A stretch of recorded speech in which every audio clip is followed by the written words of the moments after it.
These are Sermons from the Mount. Mount Gambier Catholic Parish, that is. This is the Sunday Gospel and our short reflection on it. I pray the Word of God bring each of us closer to Jesus, the Word made flesh. The Lord be with you. A reading from the Holy Gospel according to Luke. A man in the crowd said to Jesus, "Master, tell my brother to give me a share of our inheritance." "My friend," he replied, "who appointed me your judge or the arbitrator of your claims?" Then he said to them, "Watch, and be on your guard against avarice of any kind. For a man's life is not made secure by what he owns, even when he has more than he needs."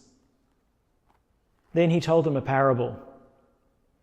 There was once a rich man who, having had a good harvest from his land, thought to himself, "What am I to do? I have not enough room to store my crops."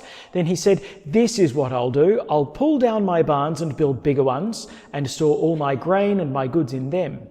And I'll say to my soul, 'My soul, you have plenty of good things laid up for many years to come. Take things easy. Eat, drink, and have a good time.' But God said to him, 'Fool, this very night the demand will be made for your soul, and this hoard of yours, whose will it be then?' So it is when a man stores up treasure for himself in place of making himself rich in the sight of God." The Gospel of the Lord. I don't know if you've seen a series of movies that came out a little while ago about the Second World War. It was known as Band of Brothers. And it followed the course of a company of American troops who landed on D-Day and then made their way through the European countryside all the way into Germany.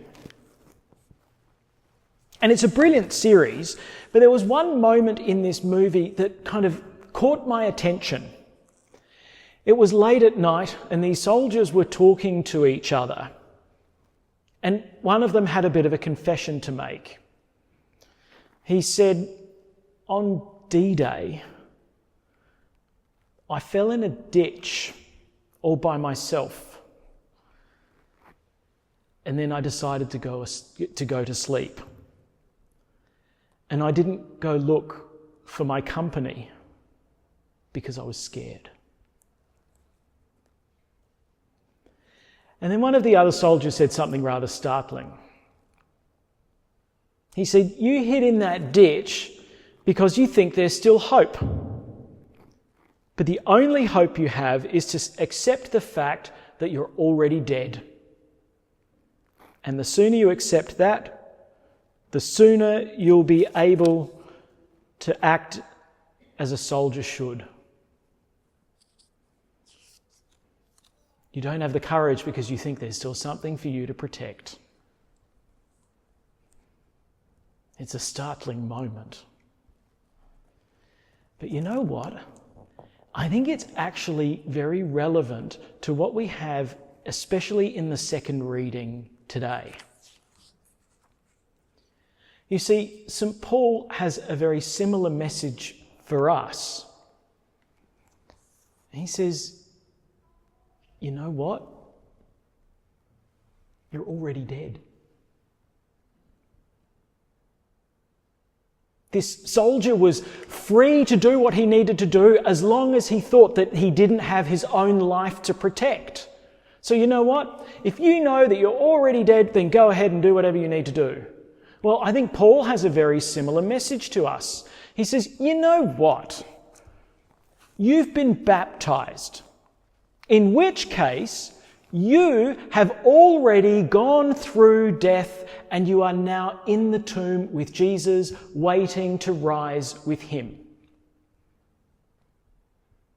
This is Paul's great contention.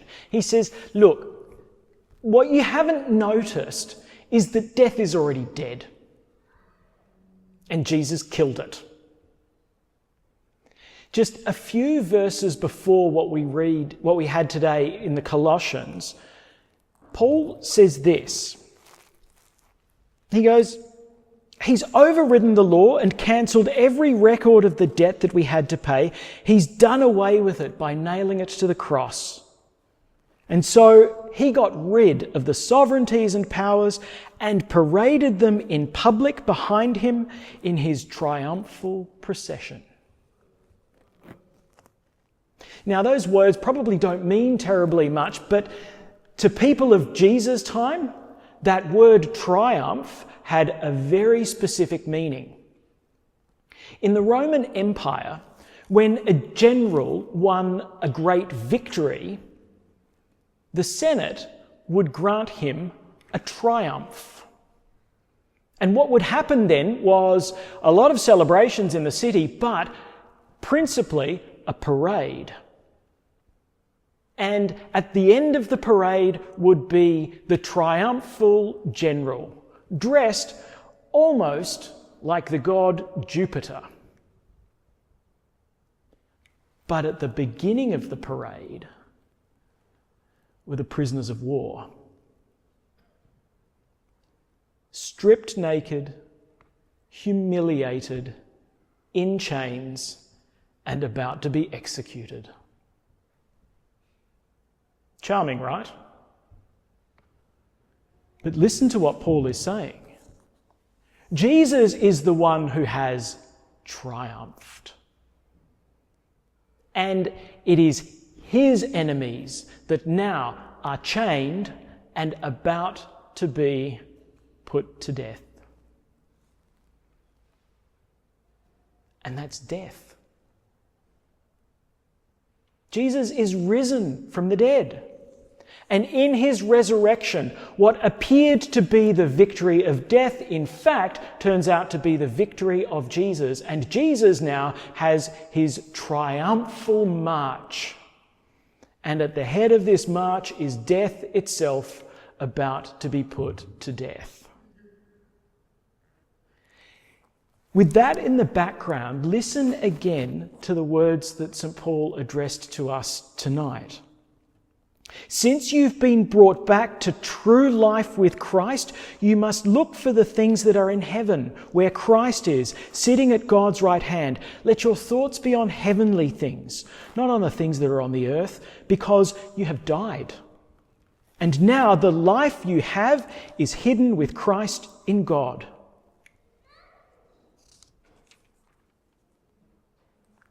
For us, we're like these soldiers who are already dead. There's nothing that you need to protect. There's nothing that you need to defend. In actual fact, you are free to throw yourself into the mission with complete freedom.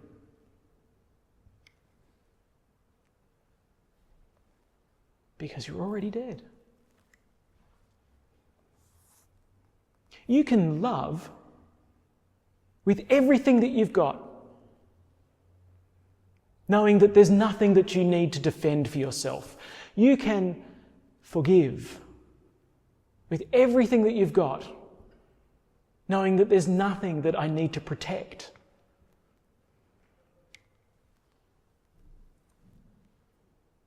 My brothers and sisters, it seems to me that when we enter into the true nature of who we are as Christians,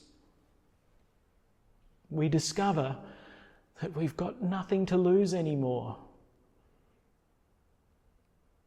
because we're already lying in the tomb with Jesus, waiting to rise in his victory, to form part of his triumph. And that makes us free. Paul then goes on to say that's why we don't look to the things that are of the earth. For those of us who are captured by this fear of death, for those of us who think that our life is the one thing that we need to protect and defend at all costs, you know what? We end up alone in a ditch, asleep and scared. Or we end up with a kind of fatalistic attitude of like, well, if we're all going to die anyway, we may as well eat, drink, and be merry. And Paul says, no, that's not us. That's not us in the slightest. In fact, you know what? We can let go of all of these things.